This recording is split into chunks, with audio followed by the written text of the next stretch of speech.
Hi dear, എല്ലാവർക്കും സുഖമാണല്ലോ.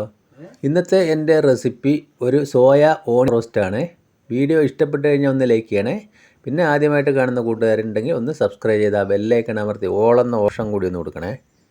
അപ്പോൾ നമുക്കിത് ഉണ്ടാക്കാനായിട്ട് ഒരു പാത്രത്തിൽ ഞാൻ അരപ്പാത്രം വെള്ളം വെച്ചിട്ടുണ്ട്. അതിലേക്ക് അല്പം ഉപ്പും അല്പം മഞ്ഞൾപ്പൊടി ഇട്ട് കൊടുത്തിട്ടുണ്ട്. വെള്ളം തിളച്ച് വന്നു.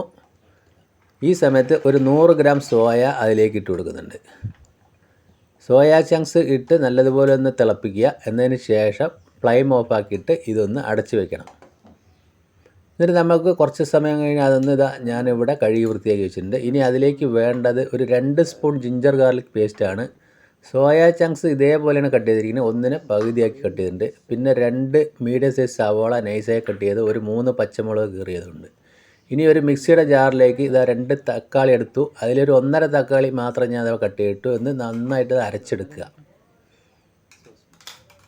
ഇനി ഒരു ചീനിച്ചട്ടി അടുപ്പത്ത് വെച്ചിട്ടുണ്ട്. അതിലേക്ക് 2 സ്പൂൺ ഓയിൽ ഒഴിച്ചു കൊടുത്തു. ഓയിൽ ചൂടായി വരുന്ന സമയത്ത് ഒരു 1/4 ടീസ്പൂൺ കടുകിട്ട് പൊടിച്ചു കൊടുത്തു. ഈ സമയത്ത് നമുക്ക് ആ സവാള അരിഞ്ഞത് അതിലേക്ക് ചേർത്ത് കൊടുക്കാം. നല്ലതുപോലെ ഇതൊന്ന് വഴറ്റി കൊടുക്കുക. അപ്പോൾ അല്പം ഓയിലൊക്കെ നമ്മളിതിലേക്ക് കൂടുതൽ തന്നെ ചേർക്കണം. ഇനി അതിലേക്ക് ആവശ്യത്തിന് ഉപ്പും ചേർത്ത് കൊടുത്തിട്ടുണ്ട്. നമ്മൾ സോയ ബോയിൽ ചെയ്യുമ്പോൾ ഉപ്പ് ചേർത്ത് കൊടുത്തിട്ടുണ്ട്. ഉപ്പ് ചേർത്ത് നല്ലതുപോലെ ഒന്ന് മിക്സ് ചെയ്തു.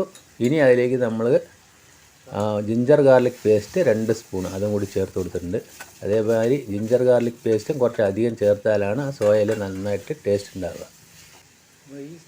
അപ്പോൾ ഈ ഘട്ടത്തിൽ ആ പച്ചമുളക് കീറിയും കൂടി ചേർത്ത് കൊടുത്തിട്ടുണ്ട്.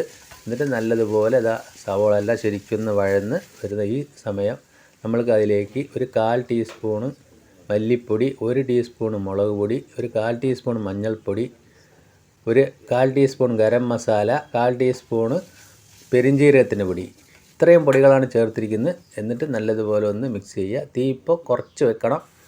ഈ സമയത്ത് നമ്മൾക്ക് നേരത്തെ അരച്ച് വെച്ചിരിക്കുന്ന തക്കാളി പേസ്റ്റും കൂടി ചേർത്ത് നല്ലതുപോലെ ഒന്ന് മിക്സ് ചെയ്ത് കൊടുക്കുക. അപ്പോൾ ഇതേപോലെ സോയ ഓണിയൻ റോസ്റ്റ് ഉണ്ടാക്കാത്തവർ എന്തായാലും ചെയ്ത് നോക്കുക. ഇനി ആ മിക്സിയുടെ ജാറ് കഴുകി അല്പം വെള്ളം, അതായത് ഒരു 2-3 സ്പൂൺ വെള്ളം കൂടി ഇപ്പം ഞാൻ അതിലേക്ക് ചേർത്ത് കൊടുക്കുന്നുണ്ട്. എന്നതിന് ശേഷം കട്ട് ചെയ്ത് വെച്ച സോയ ചങ്ക്സ് അതിലേക്ക് ഇട്ട് കൊടുക്കാം. അതുകൂടി ഇട്ട് നല്ലതുപോലെ ഒന്ന് മിക്സ് ചെയ്യുക. അപ്പോൾ ഞാൻ പറഞ്ഞല്ലോ, ഈ സമയത്ത് തീ ലോ ടു മീഡിയം ഫ്ലെയിമിലാണ് നിൽക്കുന്നത്. അപ്പോൾ നല്ലതുപോലെ ഒന്ന് മിക്സ് ചെയ്തതിന് ശേഷം ഒരു 3-4 മിനിറ്റ് അടച്ച് വെക്കണം. അപ്പോൾ മസാലയൊക്കെ ചേർന്ന് അതിലേക്ക് പിടിച്ചോളും. അപ്പോൾ ഈ സോയ ഓണിയൻ റോസ്റ്റ് നമുക്ക് ചപ്പാത്തിയുടെ കൂടെയും പൊറോട്ടയുടെ കൂടെയും ചോറിനൊക്കെ നല്ലൊരു ടേസ്റ്റ് ആയിരിക്കും. ഈ സമയം നമ്മളൊരു 1/2 ടീസ്പൂണ് കുരുമുളക് പൊടി, അത് നല്ല നൈസായിട്ടുള്ള കുരുമുളക് പൊടി ഇപ്പോൾ ചേർത്ത് കൊടുക്കുന്നുണ്ട്. അപ്പോൾ ഒരു നല്ലൊരു ടേസ്റ്റ് കൂടിയായി. അപ്പോൾ ഇതേപോലെ സോയ റോസ്റ്റ് ചെയ്യാത്തവർ എന്തായാലും ചെയ്ത് നോക്കുക. അല്പം ഓണിയനൊക്കെ കൂടുതൽ ഇട്ട് കഴിഞ്ഞാൽ നല്ലൊരു ടേസ്റ്റായി.